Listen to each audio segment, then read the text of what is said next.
తిరుపతి నియోజకవర్గంలోనూ అధికార వైసీపీ భారీగా దొంగ ఓట్లు నమోదు చేసిందని ఆరోపిస్తూ మాజీ ఎమ్మెల్యే సుగుణమ్మ ఆందోళన చేపట్టారు. పెద్ద ఎత్తున అనుచరులతో కలిసి మున్సిపల్ కార్యాలయం వద్ద ధర్నా చేపట్టారు. అనంతరం అధికారులకు వినతి పత్రాన్ని అందజేశారు.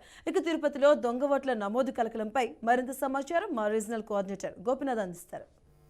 తిరుపతి నియోజకవర్గంలో కూడా పెద్ద ఎత్తున దొంగ ఓట్లు ఉన్నాయంటూ తెలుగుదేశం పార్టీ ఇప్పటికీ కూడా గతంలో కూడా ఆందోళన చేస్తుంది. అదేవిధంగా ఇవాళ కూడా తిరుపతి మున్సిపల్ కార్యాలయం వద్ద అధికారులను కలిసి వినతి పత్రాలు ఇస్తున్నారు. అయితే మాజీ ఎమ్మెల్యే తిరుపతి సుగుణం గారు మనతో ఉన్నారు. మేడం చెప్పండి, ఏంటి ఎన్ని దొంగ ఓట్లు ఉన్నాయి? గతంలో కూడా మీరు ఎన్నోసార్లు ఫిర్యాదు చేయడం జరిగింది. ఎట్లా చూడాలి? రోజు రోజుకి కూడా వీటిని తొలగించే పరిస్థితి కనపడడం లేదు.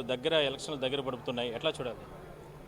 దాదాపు తిరుపతి నగరం ఒకటి తీసుకుంటే 38,000 ఓట్లు మరి వీళ్ళు దొంగ ఓట్లు కానివ్వండి, డెత్ ఓట్లు కానివ్వండి, అదేవిధంగా షిఫ్టెడ్ కానివ్వండి, డబ్లింగ్ కానివ్వండి, ఈ 38,000 ఓట్లలో ఏమాత్రం కూడా మరి ప్రత్యక్షంగా వాళ్ళు బిఎల్ఓస్ ఉన్నారు, మా బిఎల్ఏస్ ఉన్నారు.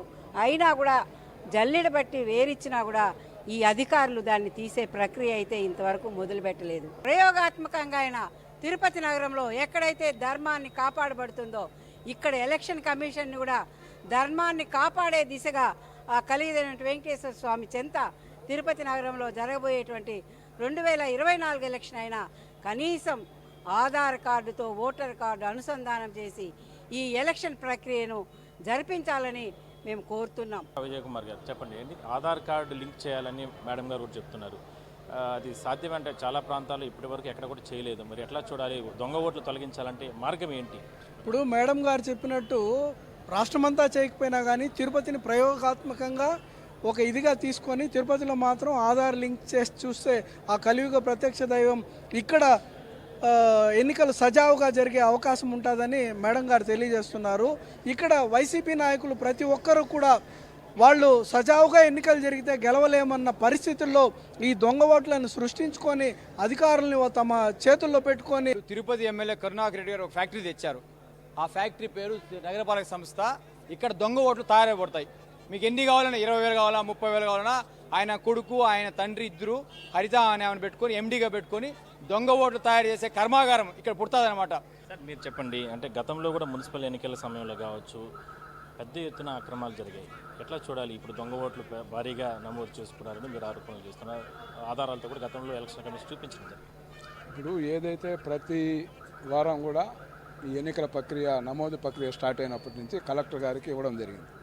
మేమేం అడిగామంటే ఇప్పుడు జరుగుతున్న ప్రక్రియ ఏదంటే 0 డోర్ నెంబర్లో ఉండే ఓటర్లు ఏ విధంగా దాన్ని వాళ్ళకి అందజేస్తారు, లేదా అవి రిటర్న్ వచ్చినాక అవి ఏవేవి వచ్చినా ఇమ్మన్నాం. వీటి నేమ్స్ అడ్రస్లతో పాటు మీకు రిటర్న్ వచ్చిన సంఖ్య ఇమ్మంటే అది మాకు చేర్చల.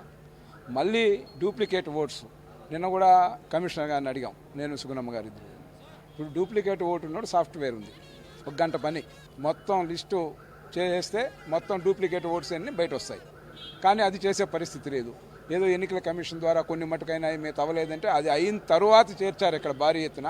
ఇక్కడ చూస్తే అటు చంద్రగిరిలో చూస్తే చెవిరెడ్డి భాస్కర్ రెడ్డి ఆధ్వర్యంలో ఆడొక 35,000 ఓట్లు చేర్చారు.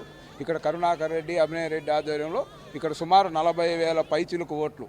తిరుమల తిరుపతి దీంట్లో ఇక్కడ పవిత్ర పుణ్యక్షేత్రం కూడా 40,000 ఓట్లు దొంగ ఓట్లు ఉన్నాయంటే ప్రజాస్వామ్యమా ఇంకేమని? ఇప్పటికే ఆల్రెడీ రాష్ట్ర వ్యాప్తంగా ఎలక్షన్ కమిషన్ తిరుగుతుంది.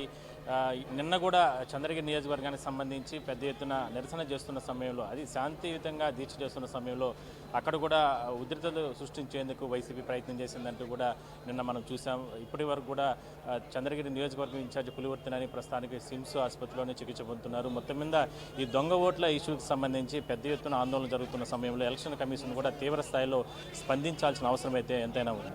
వీడియో జర్నలిస్ట్ కూడా కలిసి గోపినాథ్, BRK న్యూస్, తిరుపతి నుంచి.